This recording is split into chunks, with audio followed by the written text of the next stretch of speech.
Do you have any? No, I think everybody here's got their membership in and Mhm. don't have to give that speech, so. Okay, Maybe we could just get started. well, we could do that, kind of get started early. This won't take very long. This is a talk, actually, as you see, it was for the Astronomy Associates of Lawrence, but in a pinch, because Doug couldn't make it, I thought I just kind of semi-volunteered, and David volunteered me last time we were here, so, It's the least I could do. yeah, I know. It's called the NECAL Express. I know. Oncoming train. Yep, I felt the tracks going across me. Anyway, I'll get started on this.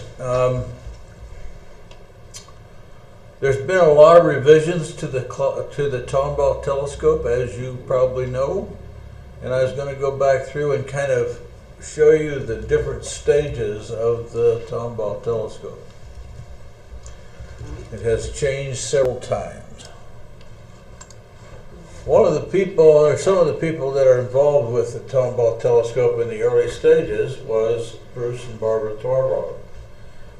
They were doctors of astronomy at KU at the time. They're since retired, but they were very instrumental in getting this done. And I mean instrumental from the standpoint that we got an instrument because of them. So, Throw a joke in somewhere. I know Yeah. when you take a picture, left and right are flipped, but the side hexagon up at the top by the thing, Huh? which direction is that? Is That's that on the east side. The what side? East? East, and then the camera was on the west side. So it was blocking Yes. Topeka light? Right, it was blocking any light that was supposed to come The in. camera's on the west side. So the camera's over here. Oh, okay, And gotcha. then we were looking this way, so we blocked that all out. And the light, at this point, hey, Tony, we need to talk to you. Yeah, I'll teach you to show up at a meeting. Okay, anyway, so the light goes obviously to the primary mirror, and it goes, in this case, it went past this diagonal, it went that way, but that was another reflective flat that shot the light from here to there, and then to here, and then over to the side. In theory, that should have worked really well. In practice, no, did not work very well. It was very hard to get everything baffled out. We had stray light coming from everywhere, and then we also cut away very early on, about 11 inches of the center of our mirror. So that kind of took out a little bit of light gathering. Not a lot, but some. So was the tube shorter back then with that than it is now? Yes. Well, no, not than it is now. No, it was actually still a little bit longer at that point. So the shortest the tube has been is right now? It's right now. Okay. And then the reason for that is because we've got an F3 mirror. Right. This is still an F55 mirror, even though we compounded the light in this. It wasn't very practical, and we fought this for a while. We used it for a while, and we decided this ain't the way to go. Okay? All right. You can tell the blue mount is Very new shiny. and not dusty and Hey, Yeah. shiny. Gary, Yes. back on there when it first came in, which was right about the time I did, who were the main ones? Where is it you and Graham working on it then? As far as using the telescope? Graham had kind of dropped off, I think, before we even got to Tombaugh. Mm-hmm, okay. I know you He did did. later, but- He did a little bit, but then he had, he Yeah. had a lot of the health issues with Yeah. his whole family. But I mean, were you the only one that was really actively using it then? I don't know, maybe Dan worked on this scope. Dan. Oh, yeah, Dan. I knew there was. And he did. He tried to put in of the baffles that we needed for that one, but I don't know that it really helped much. So anyway, so that's the idea. Primary mirror's here, great big secondary here. Look at how much room it takes up, and then it goes to the diagonal out to the camera. Okay, that's what we had. That was tough. It was collimation was a nightmare. don't know if this will work from here. Yeah. So with the camera inside of the compound design, we could still keep the OTA short. Not quite as short as it is now, but close. Although the collimation was easier, it was still a little tricky, and baffling was still problematic.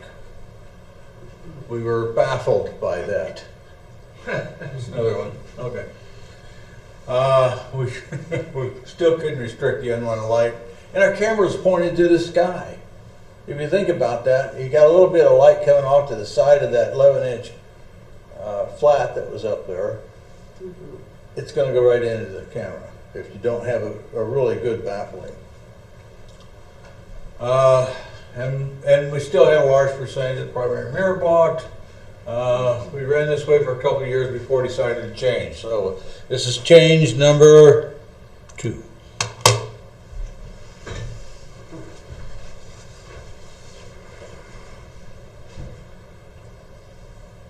Pretty much speaks for itself. It's a straight shot Newtonian. The camera you throw down here at the end.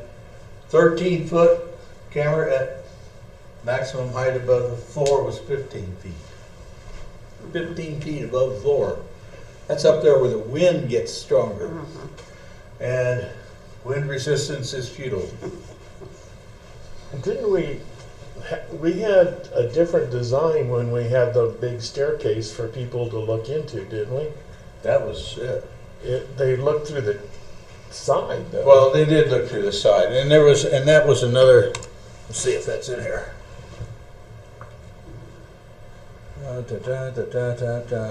We did both actually, and we actually started with the thing clear to the end, Right.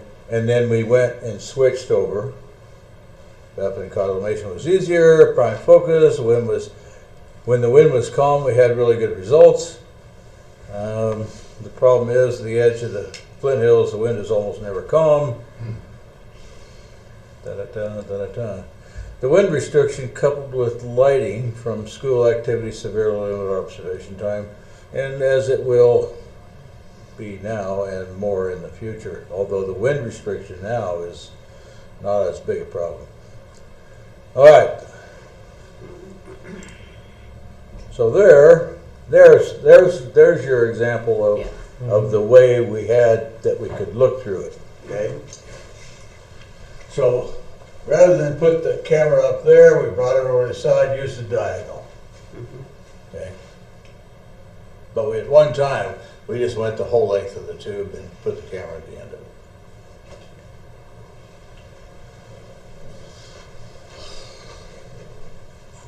Okay. Oh, come on. Keep going. Don't stop. There's a motley crew if you ever saw one.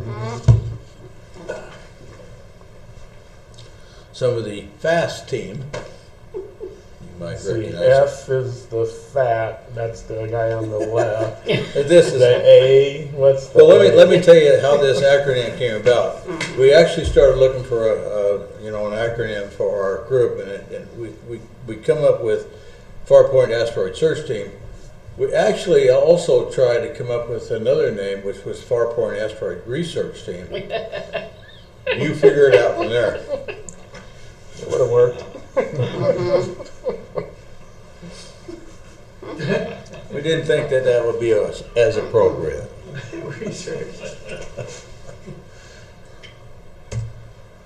All right, so there's the big monster mirror that's actually sitting in my car right now. I'll explain that later, but How this is thing is going? very thick in here. Yes. And notice it's kind of rough, it's chipped out. When they built this mirror, they didn't do what they call annealing. Really? Annealing is where you get all the air bubbles out. They left all the air bubbles in. It's very thick. They don't worry about it flexing. And it doesn't flex very easily. So for new people, that's the original Tombaugh mirror. Yes. And when was it made? 1930s? 30s? I think 31, And maybe it's 32. traveled Yeah. a little bit. There was actually a guy by the name of William Pitt who was a Kansas City industrialist. I'm not sure what his background really was, but he had plenty of money. And he had an indoor swimming pool that he drained and put this mirror to grind it and ground it in the bottom of his house where the indoor swimming pool was. And this was from 1930, so. Guess you had to have something to do because you probably weren't going to be working. So anyway, yeah, and these things. I will point this out because I really hate to make too much grief about the way the telescope came in to start with. But look at how they mounted this mirror holder. And there were other issues. Remember these? Those bolts that go all the way through, and you've got a push-pull pin. Yeah. You got two of them here. Those are a pain. Oh God, it was awful. And of course, it gets just a little bit rusty after they were first made. So now you got to deal with that too. It was an awful design. The good part about it is it was such a thick mirror that you could have held it in a crate and still been okay. I mean, it just wouldn't have been anything that would bend that mirror enough to make it not usable. And it didn't fluctuate in the No. weather very much. Nope. The only thing that fluctuated was if we have a 2 mile an hour Yeah. or higher wind. It's interesting that the weight you see there, that always was amazing considering Oh. how heavy that mirror was. And I had And to you add still weights. had to add weights to balance out the length The of the tube length tube was up past quite the a ways. fulcrum. Yep. Yep. That was a heavy weight too. How long Well, there did was that about thing- 100 pounds of weight on the backside. How long did that thing sit in the bathroom? I'm gonna guess about 3 years. Yeah, because that's right around the time I came in, and I remember people always ask what that is Yeah. in the bathroom. Yeah. It was- Mhm. That and our full moon picture was in the bathroom. Yeah, It was Still in the there. bathroom waiting on the structure to be Yeah. made. yeah, sit there in a big wooden, yeah, Yeah. Uh, I think there's still marks on the floor. And did I take that mirror out? I think I might have taken that mirror out to Utah. Yeah, we had it. You had it Yes. refinished. I don't Well, know what. No, what that you- was a different time. No, I'm talking about when we first built the telescope. This is back in 2004. Oh, okay. Yeah, So 2005 maybe. We got a NASA grant. uh-huh. Believe it or not, we actually had a NASA grant to run near-Earth objects, for follow-up near-Earth objects for about a year and a half, 2 years. Mhm. And so we got the grant and we were able to use that money to build the telescope around the mirror. And so we could actually do NEO. So it was a good deal for NASA, who, you know, spends a hell of a lot more money on a project like this than we do. So we got to use the funds that NASA that gave us to build this thing.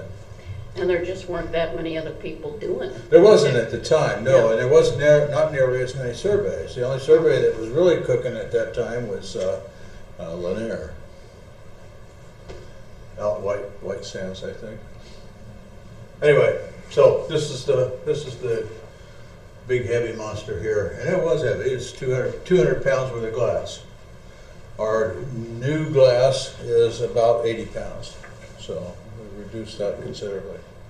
And we reduced the length of the mirror, or length of the tube considerably when we put the new one in. But I'm getting ahead of myself, so let's go on.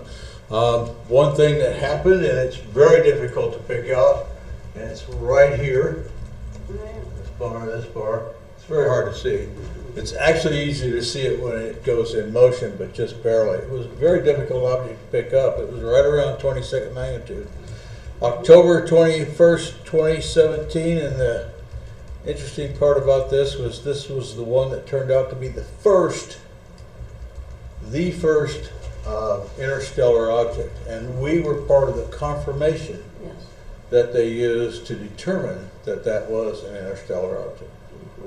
So, yay, that's a feather. That's a feather and a cap, probably, hopefully. Okay, So anyway, that was taken with the mirror in 2017 before we got into the fast focus mirror. Reduced mirror. Okay, and then that straight Newtonian with an F55, the long tube, and you can read about that a little bit. Anybody have any questions so far about anything else? Okay. Well, with the SBIG adaptive optics, that played a big role, because if we didn't have those adaptive optics, I don't think we could have done much with any kind of wind. Yeah. It really Yeah, wind was really terrible for us, no matter what. And there would be some nights where we'd have like a 2 or 3 mile an hour wind, and we'd just go gangbusters, have a good time, and everything was fine. And the AO, which was adaptive optics, would any kind of little bit of variation, it would take care of really quick, and we've got great images off of it. The problem is that if the wind got up to about 3 or 4 miles an hour, then we had some issues. If we got above 5, we were done. Close it up and go home. Doesn't happen very often that we have less than 5 miles an hour out there. So anyway.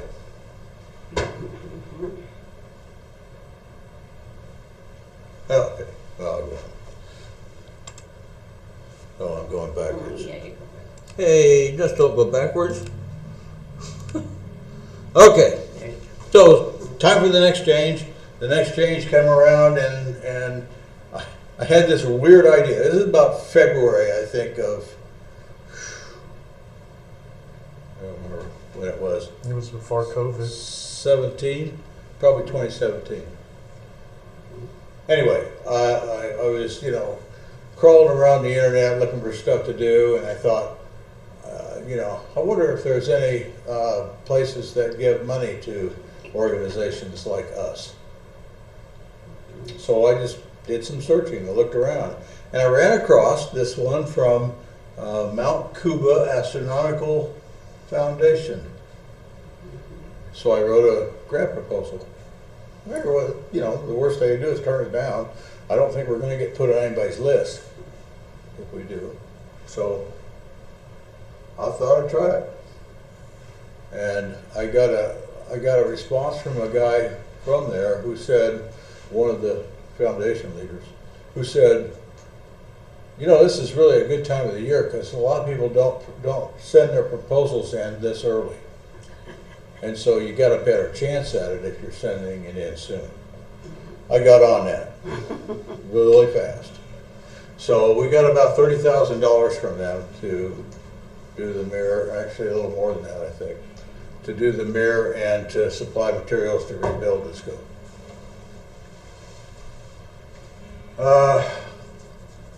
And the 27-inch pit mirror was, of course, just on loan to us, so we didn't really have ownership and could really resurface this big mirror anyway. I thought about that, but I couldn't imagine me going to KU and saying, hey, can we resurface your historically important mirror? We did one time, didn't we? No, no, I'm sorry. When I say resurface, I mean Regrind. actually regrind. Regrind it. Regrind the surface and move it from an F55 to an F3.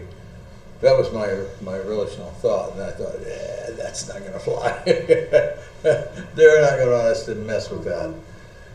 So anyway, I thought, yeah. And this came along, and I thought, this is going to be a good opportunity for us. So wrote another fairly long, lengthy proposal, sent it in to them, and boy, next thing I know, it was April and we got it. Who knew that would actually happen? I mean, we don't have any big educational chops here, so we did have a little bit of background with working with asteroids, so that helps. And we got the NASA grant before this, so that also helped. Anyway, so that started the ball rolling on that. And then we ordered the Why mirror. is this thing going backwards? And then we ordered the mirror, and that was It's your right hand instead of your left hand. Okay, yeah. We ordered the mirror, and that was a saga in itself. Yeah. So now I'm kind of redesigning the mirror cell because I really hated that one we had. And this is kind of the configuration I came up with. These, actually each one of these triangle points, it doesn't have the little disc in there, but that got a 1-inch diameter disc that was cut out of the center, so it was hollow in the center, so it just had a rim of a 1/16 of an inch rim that went around it that made contact with the mirror. And the reason why you want to do that is you don't want to trap that mirror. You want to just gently, snugly hold it. Okay? You don't want to put any pressure on it, especially something that's an F3, because they're very susceptible to distortion. So, and these are Delrin rollers that are on the end of a pivot, so that the mirror comes down and hits those Delrin rollers on 6 different places around the outside, and that holds it in place radially. Okay, keeps things from moving around too much. But the reason why you use rollers here, because if you tip this a little bit more or less, you want to be able to just roll it across that surface and not have it grab it. If it grabs it, then it's going to stress. So the key here is to hold it snugly without stressing, and that is difficult on these big, fast mirrors. Okay, anyway, so that's just a steel plate, about a 22-inch diameter steel plate, I think it's a quarter, maybe it's 3/8 thick. So there's some heft to it. It's a little heavy, but you know, we got the lot to make up for, so wasn't a problem there. Anyway, and I'll show you another, maybe get into another slide here. Okay, well, there was the early stages of it, and these were the areas where those pivots were. Okay. Somebody's weird shop. Okay, now up here you see that that's got a kind of a handle on it. This is looking on the inside of the end of the tube, okay, where the inside of the tube would be. The mirror actually would be in here. That plate would go right into here. And these wings over here are designed to be able to fluctuate and come in. They're slotted here. It's pretty hard to see that, but it's slotted there so that they can make up the difference as they go in and out. The only thing you need to worry about is to make sure that they're flat and tight this way. Okay, so you can adjust like that. All 3 of them will adjust.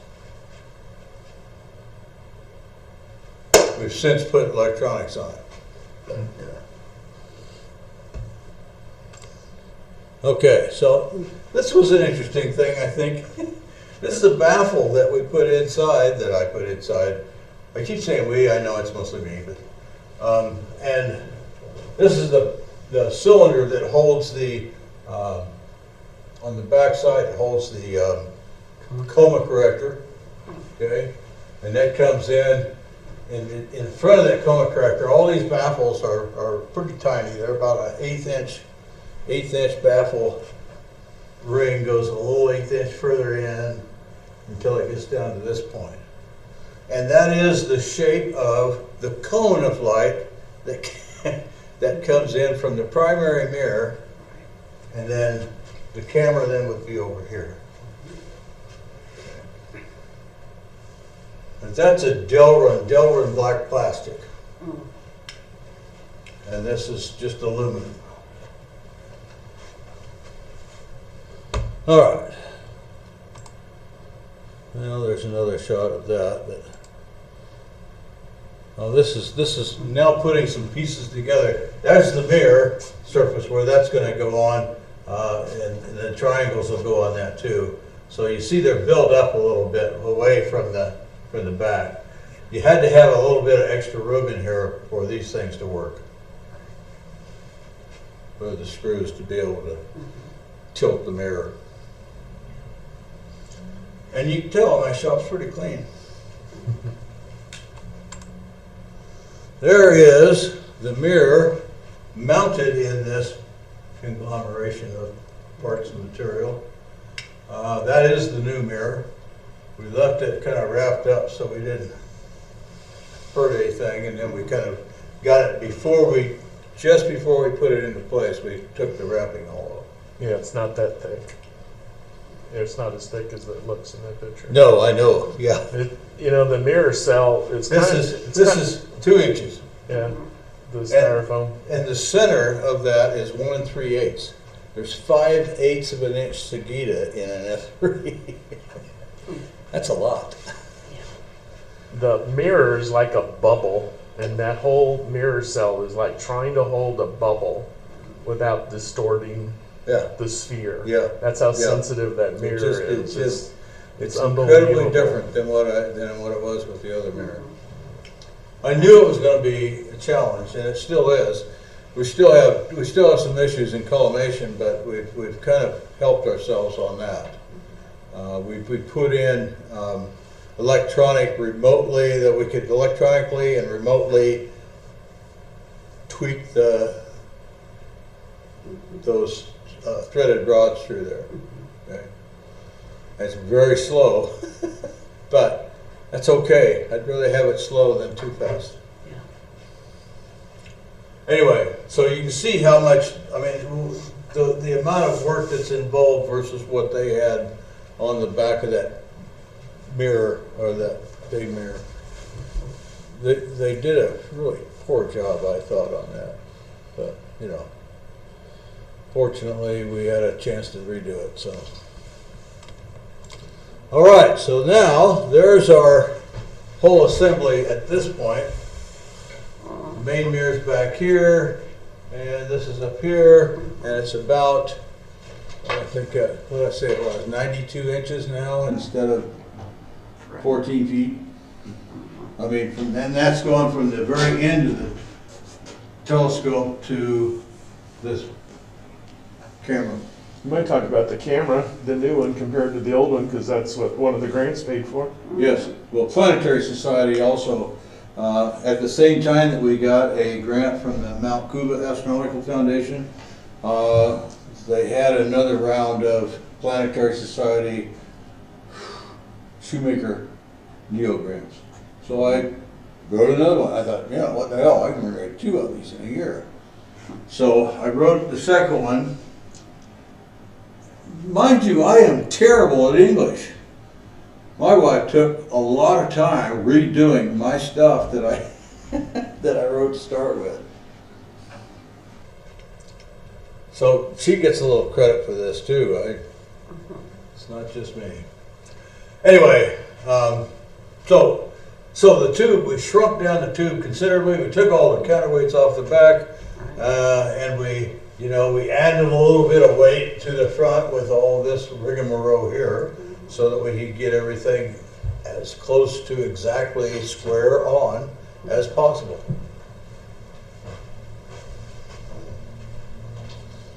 Okay, So we went to there's the camera. Okay, we went to the Planetary Society, afforded us the opportunity to buy a QHY 600 Pro M camera, and M means black and white. It's not color. You don't want to get color for a scientific camera, generally. And the reason why is because it's a lot more sensitive in black and white than it would be in color. If you're in color, you've got 4 different colors around to make 1 pixel, and it reduces the sensitivity. Okay, so the QHY 600 camera, we got that from the Planetary Society. We also got filters, and the photometric filters. We got updated photometric filters from was it Schott? It's not Schott. Anyway, one of the manufacturers that are in the kind of scientific community, and those were expensive. I think they were supposed to be like $750 a piece, and we got them for $500 a piece because I got a deal. because I went to a convention in Boston with the AAVSO and talked to a woman that was there, and I said, hey, we're going to be buying filters pretty soon. Can you make us a deal on these? So, and we got a pretty good deal. So the $1,500 that we used to get these filters was cheaper than the $2,000 we would have paid. Help pay for an air conditioner. Yeah. Yeah, we desperately needed it. Okay. Anyway, so we also have some small stuff. Yes, you can read all this stuff you want to. There's a little bit of stuff in here. Russ Valentine, our IT miracle worker, move over Scotty. Scotty and the whole Star Trek crew. Yeah, yeah. That's how smart Russ is.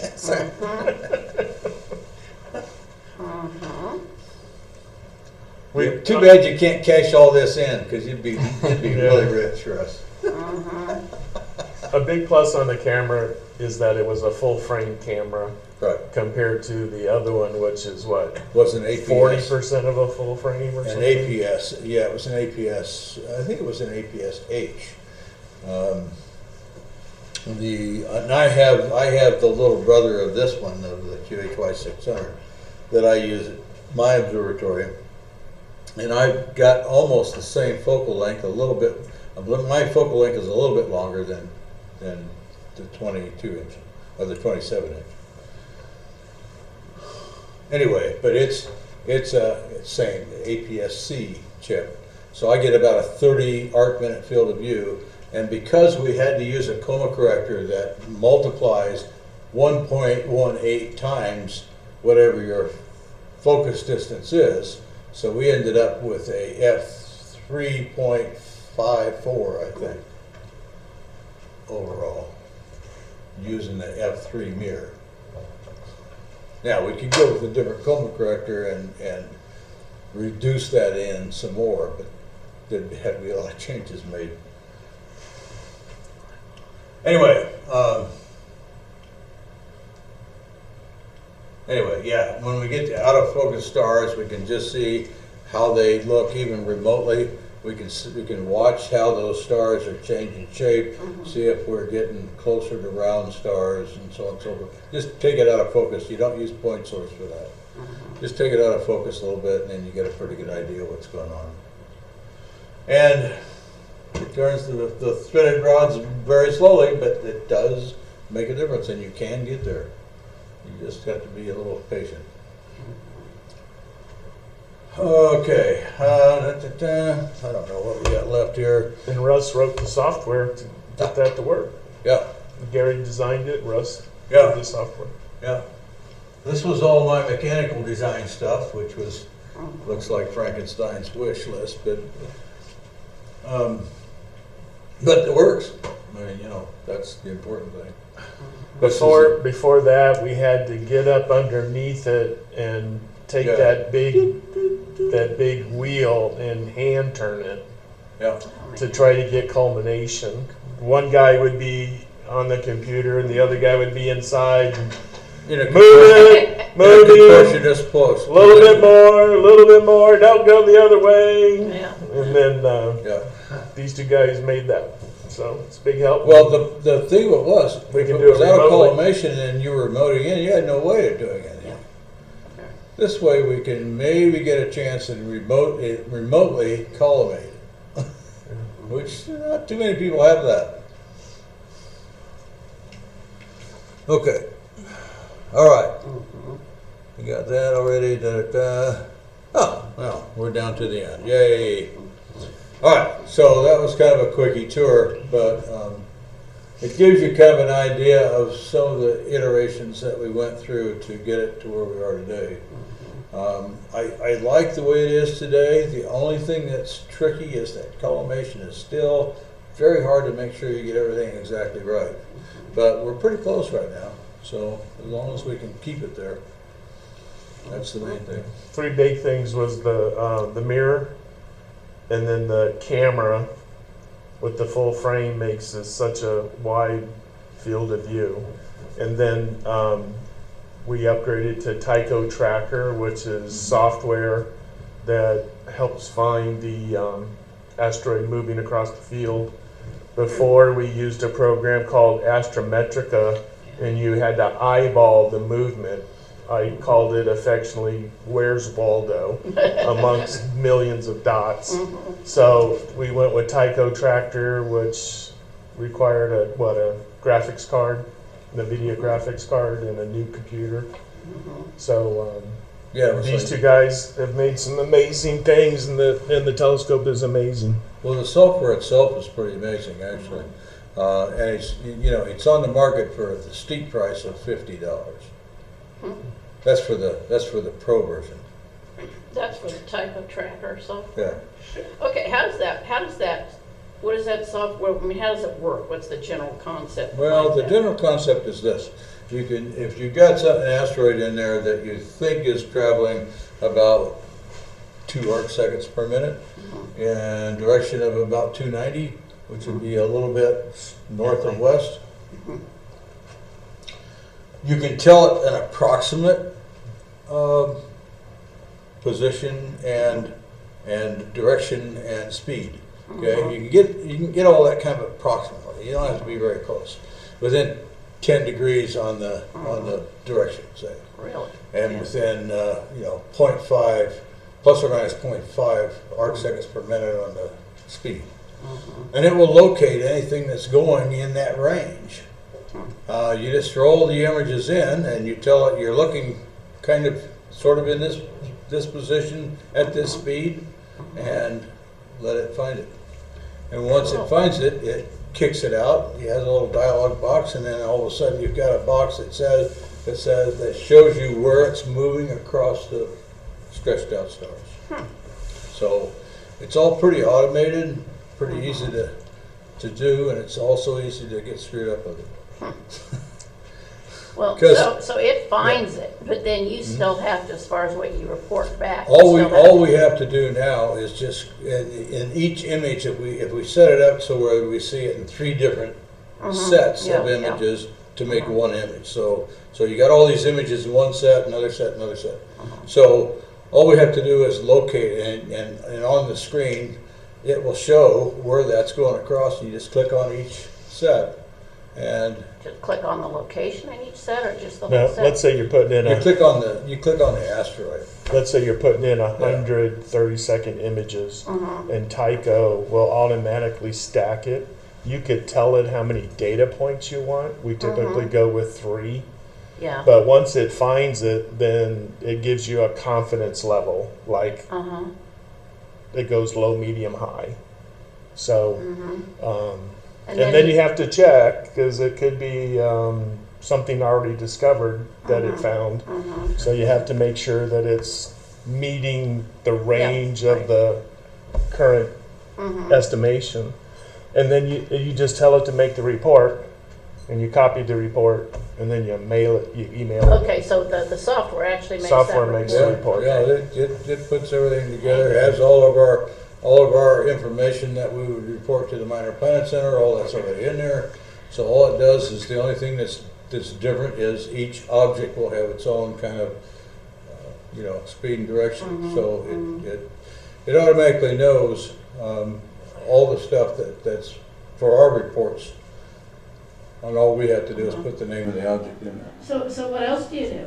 In between there, you take a nap, watch TV. It actually is. Have dinner. You don't have to do that little, okay, get that thing Eat running, snacks pointing and like get this, fat. all that kind of stuff, yes.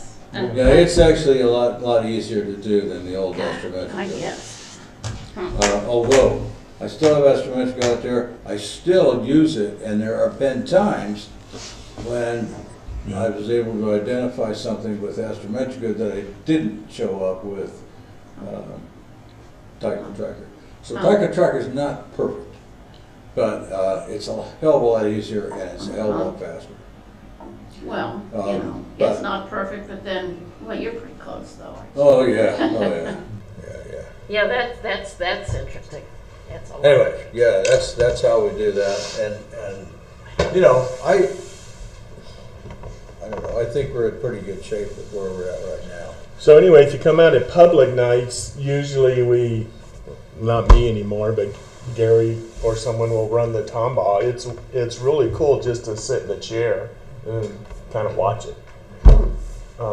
It's pretty Because fast living. even though we're hunting asteroids, through the tomball you can see super faint galaxies or a whole swarm of galaxies in the field of view, Yeah, which is yeah. really large now. You can see hundreds of a swarm of galaxies, and you're like, gosh, I can't believe what I'm looking at We've through got the tomball. 54 arc minutes length, and then I think 37 arc minutes up and down.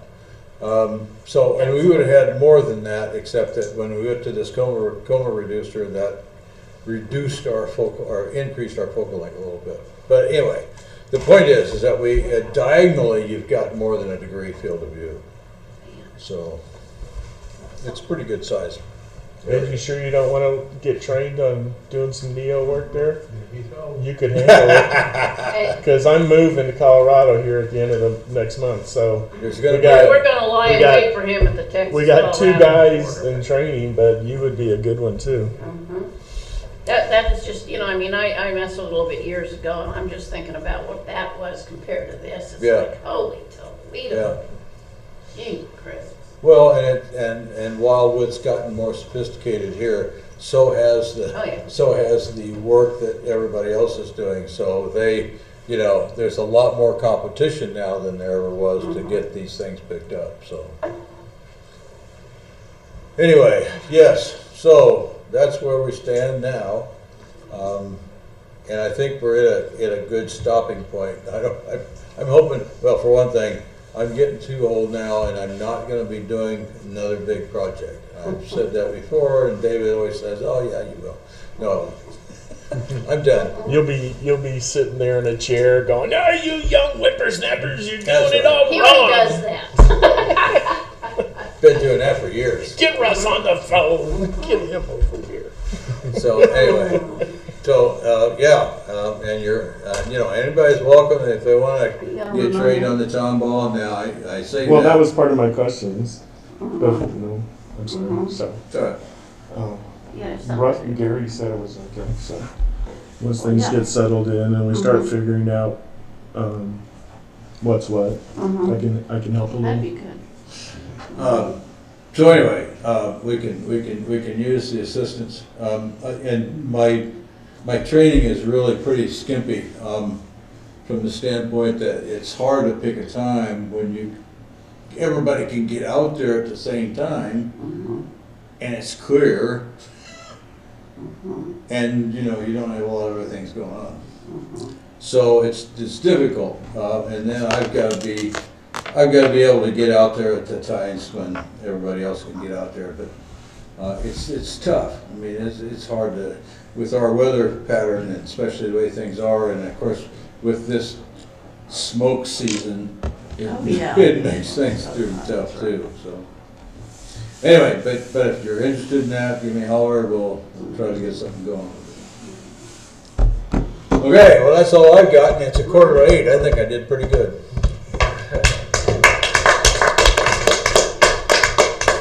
Of course, the big question on this is always the miracle, is how the heck is Cindy hung in with this all this time? I don't know. She deserves a medal probably. But Yeah, that's his wife.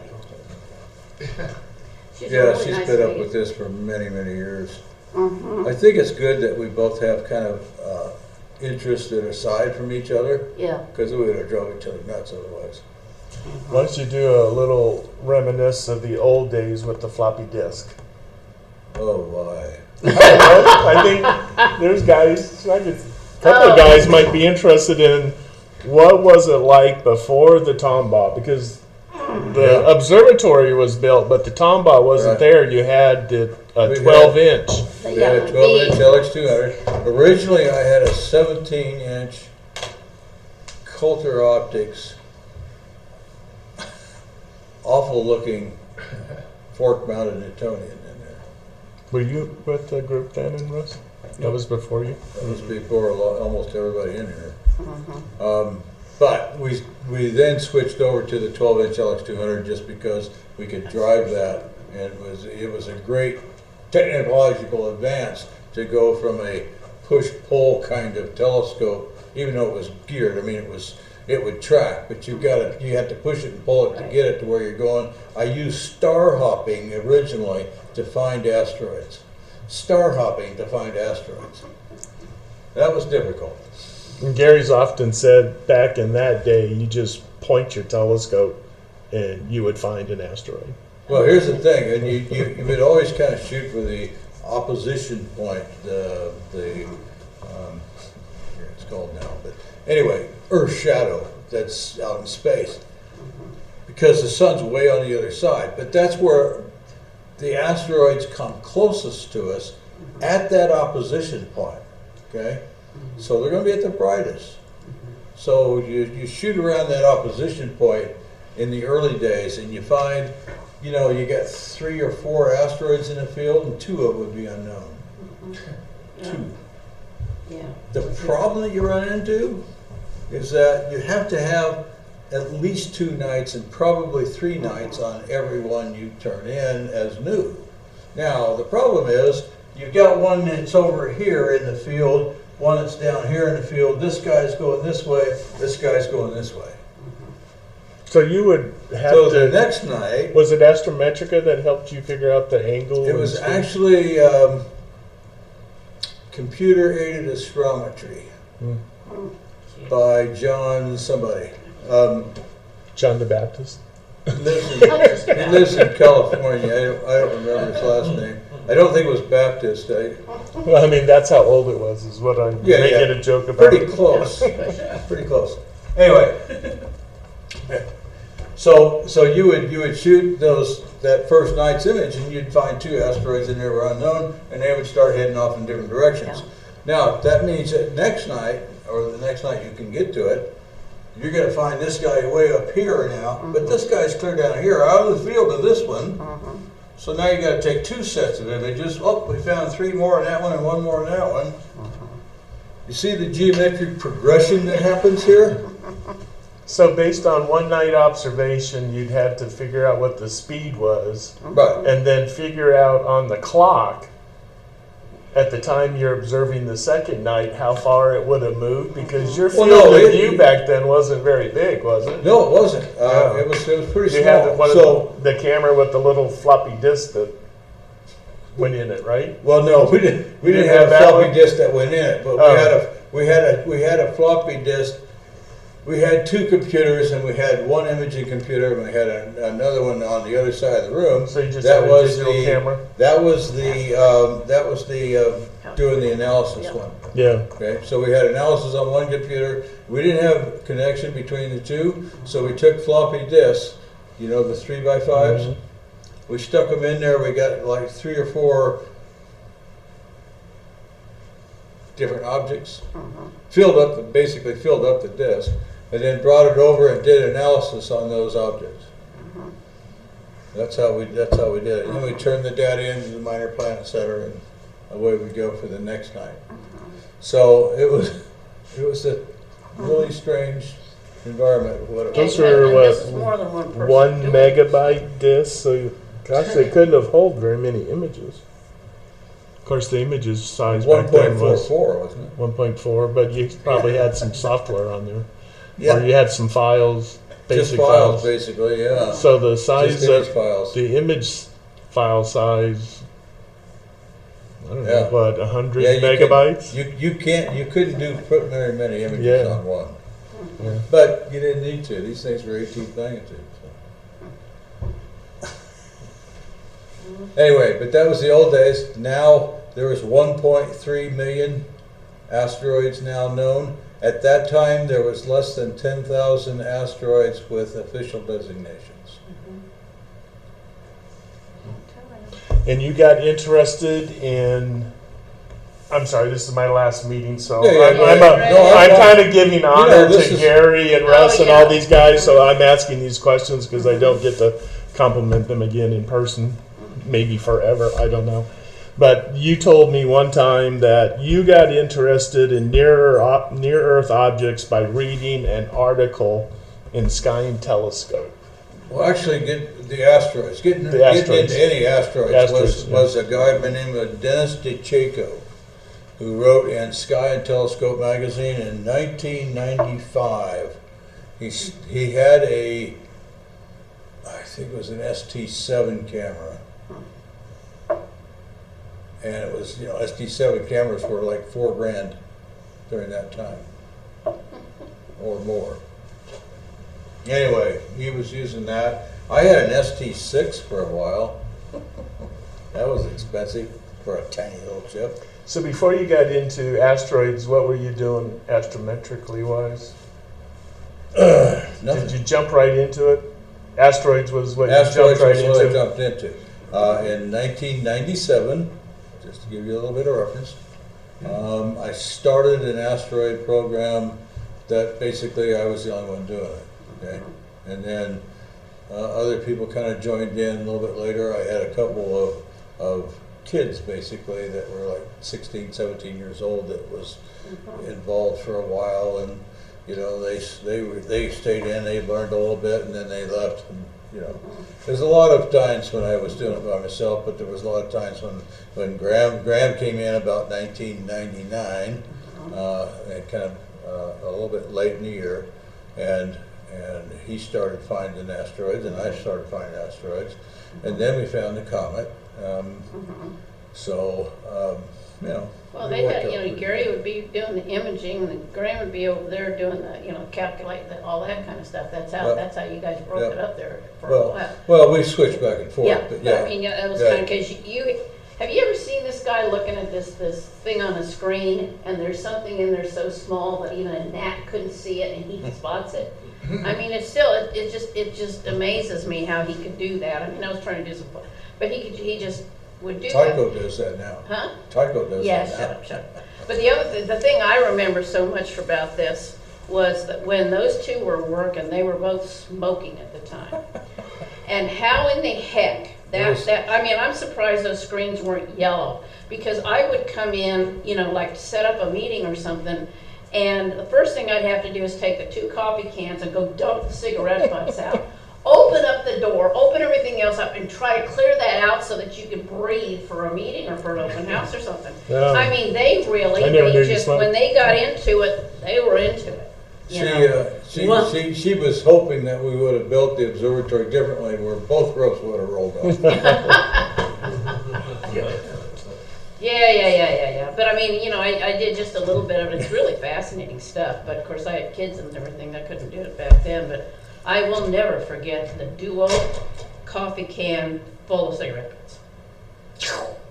I probably killed off half of the grass over there anyway. So over 30 years ago, when I was a math teacher up at Seaman, I had Gary come to my classroom.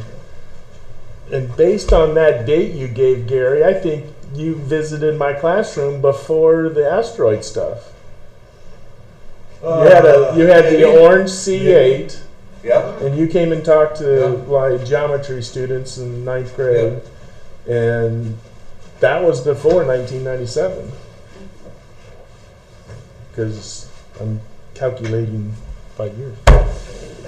So little did I know what Gary would do for my life. And then Russ came along, and Janelle, and all the other And people. it just went downhill from there. Yeah, just kind of went down. Now it's been an awesome experience. Oh, yeah. Cherish it. It's really cool. I started in, of course, you probably all heard the story. I had been reading about these guys back in the newspaper when they used to put local stuff in there.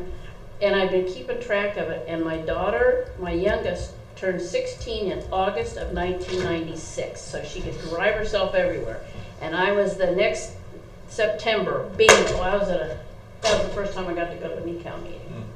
And then I joined up in October, and dang it, a year later, they did make me the president, and I still didn't know what it was up.